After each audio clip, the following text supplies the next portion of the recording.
নিজের মূল্য নিজেকেই ঠিক করতে হয়। সবাই তোমাকে গুরুত্ব দিচ্ছে না, নিজেকে ছোট করো না। কেউ তোমাকে সহজে পেয়ে যাচ্ছে, নিজেকে সস্তা বানিও না। বারবার অবহেলা করছে, তবুও নিজের মর্যাদা ছেড়ে দিও না। কারণ যে মানুষ নিজের মূল্য নিজেই কমিয়ে দেয়, পৃথিবী তাকে কখনো বেশি দাম দেয় না। মানুষ তোমাকে যতটা সম্মান করে, তার অনেকটাই নির্ভর করে তুমি নিজেকে কতটা সম্মান করো। যে নিজের সীমারেখা আঁকতে পারে না, তার জীবনে একদিন সবাই নিজের সুবিধা মতো ঢুকে পড়ে। নিজেকে প্রমাণ করার জন্য সবার পিছনে ছুটতে যেও না। হীরা কখনো বাজারে দাঁড়িয়ে নিজের দাম বলে বেড়ায় না। তার মূল্য বোঝার চোখ যার আছে, সে নিজেই তাকে খুঁজে নেয়। সবাইকে খুশি করতে গিয়ে নিজের ব্যক্তিত্ব হারিয়ে ফেলো না।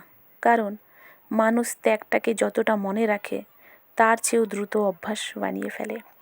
একসময় তোমার দেওয়াটাই তাদের কাছে তোমার দায়িত্ব মনে হবে যতটা, আর তাদের মনে হবে সেটা তাদের অধিকার।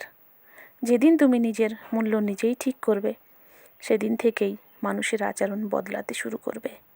কারণ পৃথিবী তোমার সঙ্গে ঠিক ততটাই আচরণ করে যতটা আচরণ তুমি নিজের মেনে নিতে রাজি হও। আমার মনে হয় নিজেকে নিজের কাছে মূল্যবান করা উচিত, নিজেকে নিজে ভালোবাসা উচিত, আর নিজেকে নিজেই সম্মান করা উচিত। তাহলে দেখবে তোমাকে কেউ আঘাত করার আগে 10 বার ভাববে। সবার প্রথমে নিজের কথা ভাবা উচিত, নিজের স্বপ্নের কথা ভাবা উচিত।